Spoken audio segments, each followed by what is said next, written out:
So now that we know how much absorption you need to put in the room, where do we actually put this stuff? So, first thing I always tell people is common sense. Where can you actually put this? Where do you have windows? Where do you have doorways? Where do you have unmovable equipment racks? Using the common sense to actually go, okay, where am I actually physically able to install this stuff in my room? Beyond that, a few little tips and tricks to make your life a little bit easier. Number one, corners are your best friend.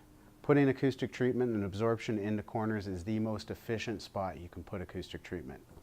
When you have a corner, you have 4 reflective points that occur: floor, ceiling, and both of your walls. Sound tends to gravitate between or to those corners and bounce between all those different parallel surfaces. If you walk into any room with a sound system playing, chances are the corner is going to be the loudest, least intelligible spot in the whole room. By putting acoustic treatment into that corner, whether it just be a panel on the wall pushed into the corner, or even better, a panel on a 45 across a corner, you're putting a panel in a very efficient spot in the room where it's going to absorb the most sound possible. So corners really are your best friend. Get some treatment into those corners. You hear the impact that makes right away. Forget everything I said about 10% being the bare minimum you need to put in the room. Just by putting some panels into the 4 corners in a room, you can make an audible improvement that's quite drastic and very noticeable even in the low frequencies. Number 2, parallel walls. Anytime you have wall surfaces that are flat and opposing one another, straight across from one another, you end up with sound that can bounce back and forth across the two. Low frequencies are especially evident at this. It's what they call standing waves or room modes, and where that sound wave just ends up with so much energy bouncing back and forth between those 2 wall surfaces. So getting some absorption on those parallel walls is a very efficient spot again to put some panels. When you have a situation where a room has a glass wall on one side, you can't do anything about that glass, or very little. You can't put an absorption panel on it. You want to pay close attention to the wall opposite, that parallel wall straight across from it. You want to make sure to get some extra absorption on that, because at least sound can only bounce one way. So again, anytime you go into a room, take care of those walls that are directly across from one another, and if something's glass or you can't put panels on one side for whatever reason, make sure you accommodate for that on the opposite wall, so sound can only bounce in one direction. So the last trick of the trade is decoupling and vibration, cutting down that and isolating any sort of vibration that's going through the room. The most obvious source would be loudspeakers and subwoofers. By isolating those, decoupling those, getting them off the speaker stand or getting them off of the meter bridge or your desk, just causes a lot less low frequency issues from going through the room. Anything that vibrates is causing acoustic issues in the room. You can hear them. You're vibrating your wall, you're vibrating your floor.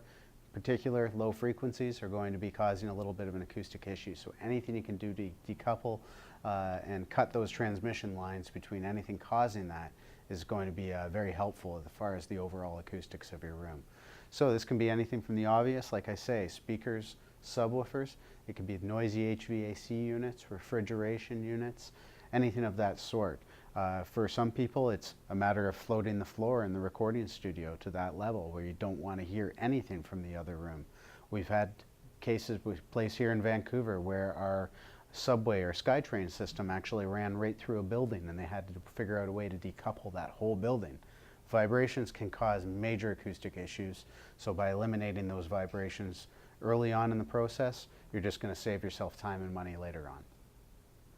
So beyond our little tricks of the trade, where is the most efficient spots in your room to put the acoustic panels?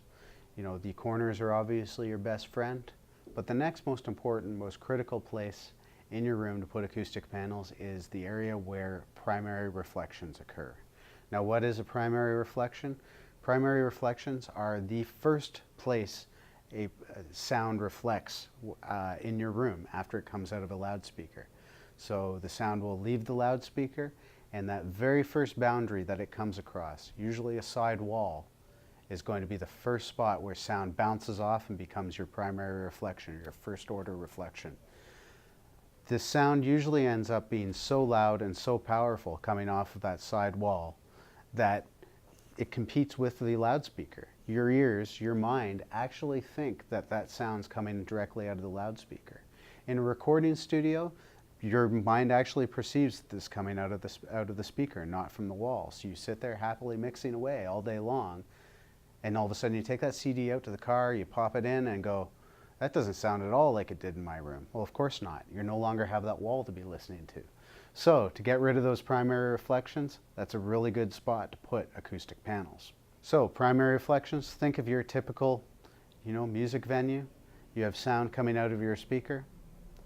Sound then comes out of the speaker, hits the wall, and bounces back, and it arrives to your seat almost as quickly as that direct sound. Again, your mind thinks it's coming out of those loudspeakers, so you sit there mixing away, thinking that it's coming directly out, and it doesn't sound the same. In a live music venue, the problem can be even more detrimental for your actual enjoyment of the music. In some seats, there's going to be frequencies combining to amplify. In other seats, there's going to be frequencies combining to cancel one another out. What you end up is a very messy cross-section of waveforms combining to amplify, combining to cancel one another out. The audio is going to sound very different at every seat in that building if you don't take care of those primary reflections. So the easy solution, put panels up in those very first spots where sound's going to be reflecting. Now, how do you find that first spot? That's what everybody always asks. Well, I've got a pretty good idea where my primary reflection occurs. How do I actually find the exact spot? Well, here's your little tip. What we do, say this is your loudspeaker, and you're in a listening position right there. I am your friend. I'm going to stand with a mirror and start walking along this wall. This is your side wall. As soon as you, the listener, can see the loudspeaker's reflection in this mirror, that is where a primary reflection occurs. Stick a panel on the wall right there. You've helped solve acoustic problems throughout your room later on. Now, primary reflections can also occur from your ceiling, so don't forget about that. Again, the same mirror trick can apply. Tell your buddy to be a little bit more careful now because he's going to be up on a ladder. But again, moving that mirror out from the front of your room, when you can see a loudspeaker in that mirror, that is where a primary reflection occurs. In a live music venue where you have 30-foot tall ceilings, this might not be that big of a concern. But in a home recording studio where you might only have an 8-foot or even sometimes less, a 7-foot ceiling, you probably wanted to consider those primary reflections that could occur from the ceiling. Another acoustic issue that we have, similar to primary reflections, except this would be called flutter echo or room chatter. So this is a reflection that occurs from a surface that's much further away from you than those side walls, generally from the back wall. This is where you're going to have that flutter echo or room chatter. So it's still the first spot the sound's going to project from the speaker. It's got to go all the way to the back of the room now before it reflects off of that back wall. That means there's less power behind it. That means it's happening much more slowly. Your ears and your brain can perceive that, hey, that is an echo or that is a reflection. That's not coming out of the loudspeaker. Best example of this, we've all walked into a live music venue when it's been kind of empty. Drummer on stage hits his snare drum, and half a second later, you can hear that snare bounce off of that back wall. Your brain very much knows, oh, there's no drummer at the back of the room, but that sound came from back there. You know it's a reflection. So that's flutter echo or room chatter. So by taking care of your primary reflections on the sidewall, primary reflections on your ceiling, and then a little bit of the flutter echo or room chatter problems that can occur from the rear wall of your room, you're well underway to having good acoustics in your room and with minimal effort later on.